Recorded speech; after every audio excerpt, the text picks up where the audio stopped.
大家好，我是谢小金讲法师，是位医学毕业生。今天我想跟大家谈谈如何乐观面对病痛。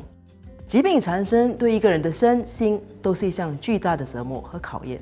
一般人在生病的时候，自然会找医生看病、吃药、治疗、静养，等待康复。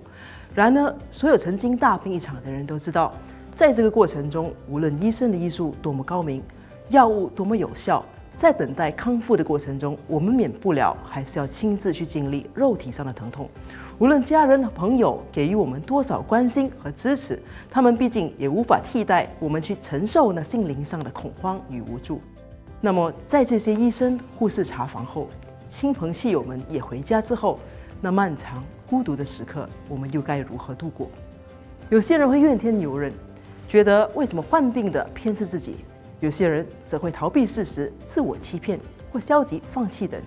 无论何者，都丝毫不能减轻我们的痛苦。身体的疗愈需要的是一个积极与乐观的心态。佛教徒相信，我们今天所遭遇的一切，无论好或坏，其实都来自过去所种下的因。有因就有果，而生病就是业果的显现。比方说，我们因为嘴馋而吃了过量的食物，那就是因。过量进食导致消化不良，造成我们腹痛或腹泻，这就是果。在过程中，我们会对自己的行为感到后悔，我们会寻医吃药，我们会下定决心不再重犯，同时也会提醒他人避免犯下同样的错。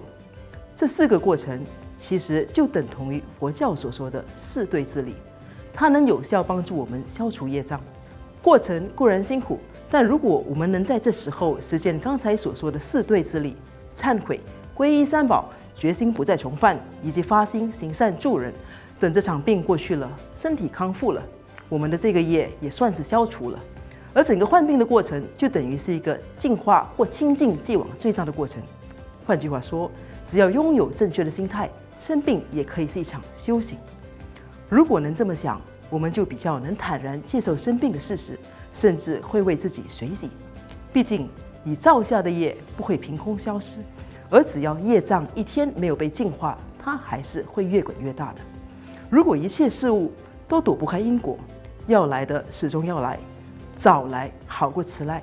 在我们各方面还有条件应付，身边还有亲友陪伴，当我们还有心听闻佛法的时候，经历这场病，我们应该为此随喜。